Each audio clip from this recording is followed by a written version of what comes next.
We live in a world obsessed with grit, mindset, and resilience.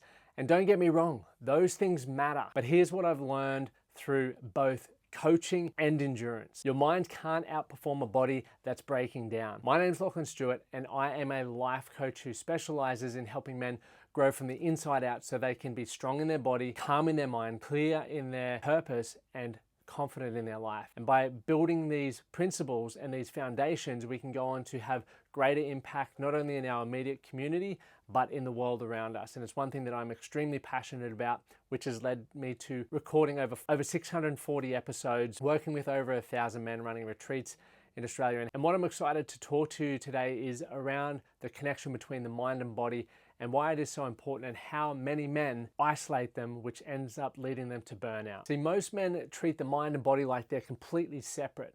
They'll train the body in the gym and the mind with books and podcasts, which is brilliant, but they don't understand that they're one system, one feedback loop. So if you push one too far, the other one is eventually going to fail. And real strength, sustainable strength, is built through rhythm. So we look for stress, recovery, and adaptation. I've never really understood how some blokes chase success while completely neglecting their physical health. When I look at it from a logical perspective, I can, but they'll pour energy into work, into their family, into side projects, but skip the sleep, skip meals, skip movement, and they call it the grind. It's like trying to win a race with an empty tank. Your body is the vehicle and your mind is the driver, is what I like to keep telling myself. They always reach the destination together. So you can't think clearly when you're exhausted, when you're anxious, and when you're inflamed. You can't perform when your nervous system's stuck in overdrive. The foundation of mental performance is physical consistency. There was a period in the 58 marathons where I was about 27 marathons in, which is mind-blowing in itself, but off the back of that, I was building momentum, I was building confidence. But what I failed to recognize was just how important it was to be intentional with my recovery. The harder I pushed, the more depleted my mind and my body became, but I was neglecting the recovery in the beginning because I was able to get away with it for a short period.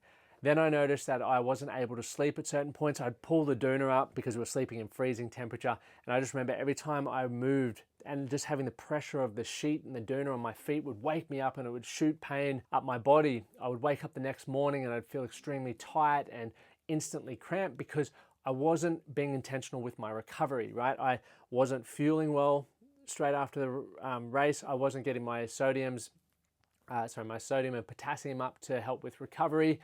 And I was feeling it, and it was when one of my physios called me and he said, "Lockie, you don't have the stores banked up now to get away with skipping recovery. You have to be intentional and you have to treat it like part of the work." And that was a really big learning experience for me from a physical element. And I know that that happens in many different domains in our life. In the beginning, we can get away with small lapses in intention. But eventually it's going to come back and bite us on the ass if we consistently neglect the things we know we need to do to get an outcome. So some of the mistakes I see high-performing men make all the time is chasing big goals while skipping the basics.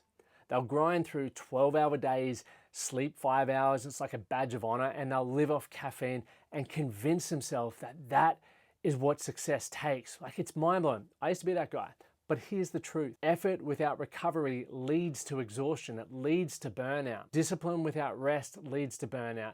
Ambition without balance leads to collapse. It's not a question of if it catches up with you, it's when. High performance isn't about working harder. It's about working in the rhythm. We got to push, we got to recover, we got to adapt. Most importantly, we got to repeat. That's what rhythm is. It separates sustainable success from self-destruction. I remember when I first even started out in business, this is a completely different field and a line of thought, and maybe you'll resonate with this.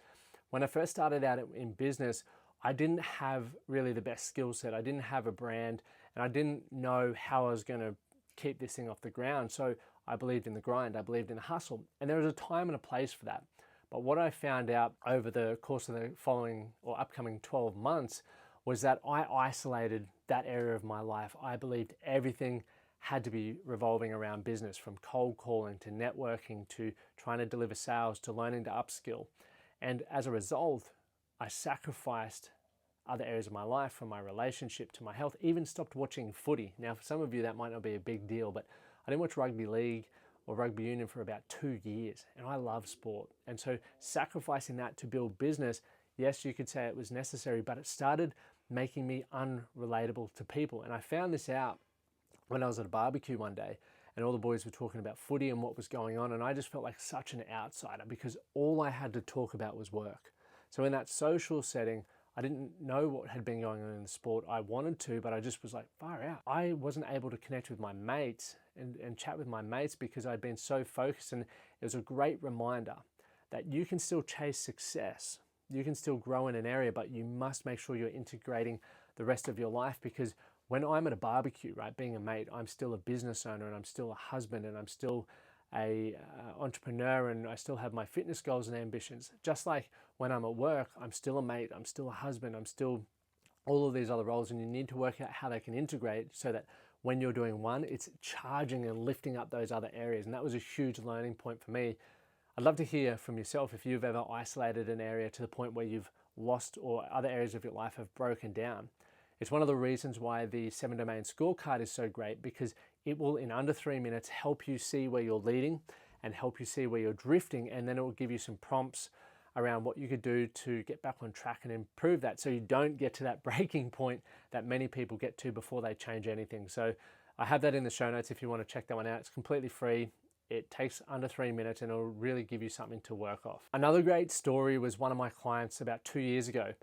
He came to me completely flat, right? He'd changed careers, stopped training, and over 18 months he had gained 23 kilos, right? His energy was gone, his confidence was shot.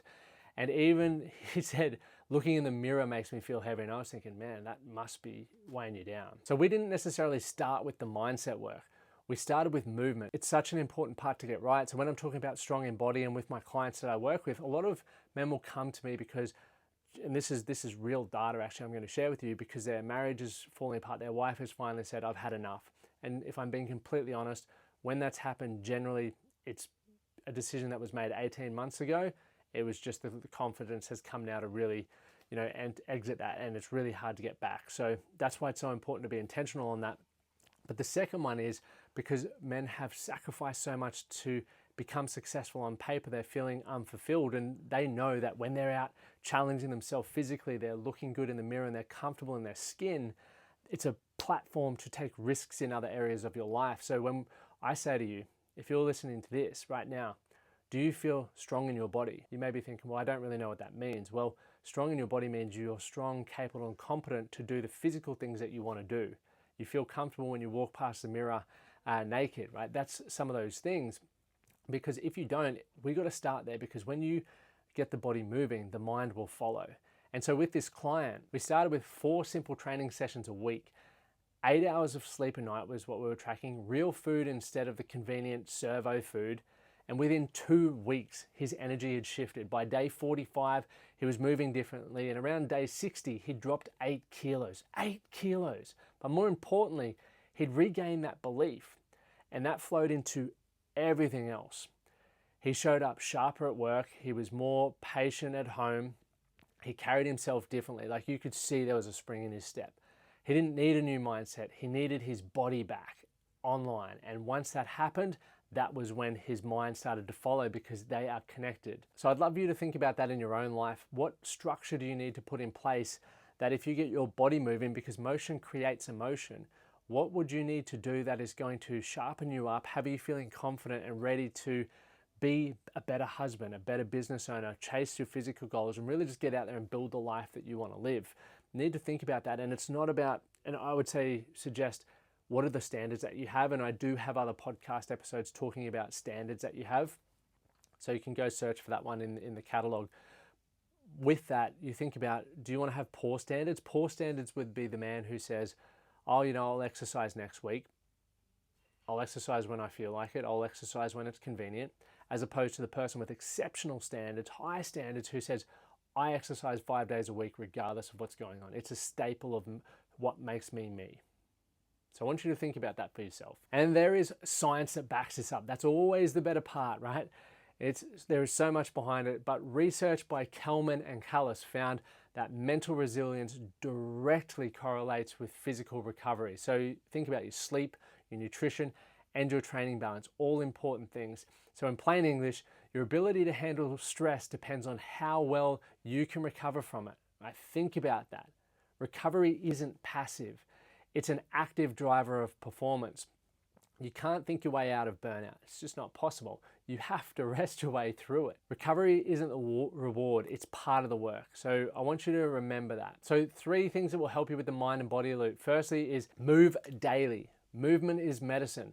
You don't need to destroy yourself. Don't think about it like that, but just be consistent. Find something that you enjoy. So mix strength training, mobility, and endurance. When your body moves, your mind is going to follow. Motion creates emotion. Secondly, respect recovery. So sleep, nutrition, and downtime are not signs of weakness.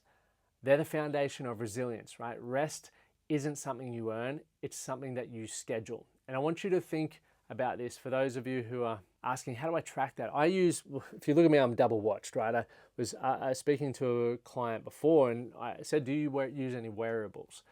And he said, no, but I'm thinking about getting an Apple Watch. Now, there are so many wearables, so I'm not going to promote any, but I'll just share why I use it and what I use. But I use the Apple Watch, obviously a watch face, but it's great for my running. I love it for that. And battery life is pretty good. And it does give me some data, but mainly I just want to use it to track my runs. The one that I really use and I think the data is phenomenal is the Whoop. It gives you an incredible dashboard on your phone so you can check everything from resting heart rate to how your sleep is to your heart rate, like all of the things around physical health and longevity. It's mind-blowing, the data. And I do believe that the earlier you start doing it, it's only going to help you when you get older. Just like doing blood work, I think about if I had blood work when I was 20, I've been doing it for maybe since 2019, so I've got a couple of years. But even this Whoop, I've had it for about 5 years. So I've got 5 years of worth of data from activity, sleep, recovery, all of those insights that will help me when I'm older. And there's more use for that data for doctors to go, hey, give us a bit of a history for yourself. So that's something to consider when you're thinking about that. So look into wearables and maybe understand why you would want one, if it's valuable for you or not. But I do genuinely believe it's something that is worthwhile having. And the third and final step is track energy, not just output. You can't pour from an empty cup. So notice what fuels you and what drains you. Do an energy audit, right? This is one of the greatest things you can do. So whether you do it weekly or monthly, but people, habits, routines that give you energy versus the one that steals it, right? We all have those people that steal our energy whenever we're around them. We just walk away feeling extremely zapped. And then there's people when we're around them, we're just pumped up, we're energized. So start making note of that, right? These are patterns that you can use to build your environment, build your energy, and set yourself up for more success. So that awareness alone is going to change how you show up massively. One thing that I've realized is that whenever I eat dessert too close to bed, I have the worst sleep. My mind's super active and I wake up the next morning super groggy, and it always happens. And when I first realized it, I was like, maybe that's it. And I could start logging stuff on my Whoop, like actual inputs. But then I started testing it. I would have dessert around 8 p.m. and go to bed around 9 p.m. and I would always have an active mind those nights. I could just be on thinking and I was like, man, am I stressed? Am I anxious? What's going on? It's just because my bloody brain was lit up from all the sugar.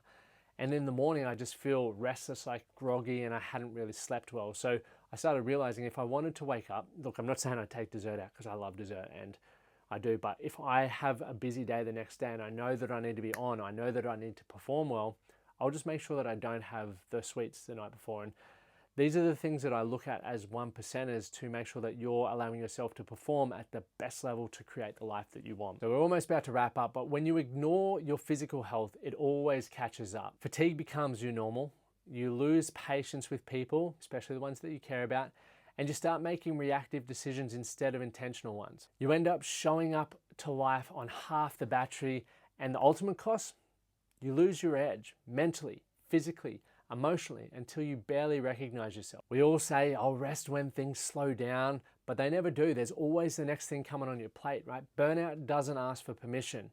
It forces you to stop. I want you to reflect on a moment in your life where you hit that wall. Maybe when you almost quit. When you master the rhythm of stress and recovery, everything will change for you, I promise you. You perform more consistently, you make better decisions, you feel grounded, right? Feel at peace, calm, and especially under pressure. You stop chasing energy and start creating it. That's when your body and your mind operate as one, calm, capable, consistent. The goal is never to work harder. It's to operate in harmony. So when your body and mind move together, you achieve more with less stress. If you feel like you've drifted from your best self, it starts with clarity. I want you to take the 7-domain scorecard. It's literally free. It takes 3 minutes to audit to see exactly where you're thriving and where you've slipped out of the rhythm. Get your body and mind back on the same team. My name's Lachlan Stuart. If you've got value from this, make sure you subscribe, you share, you leave a comment even in below. Like, what did you take away from this? What questions do you have? If you put them in the comments, I will always respond. And even if you ask bigger questions, it could potentially turn into an episode like this. Thank you for being here. We will see you next week.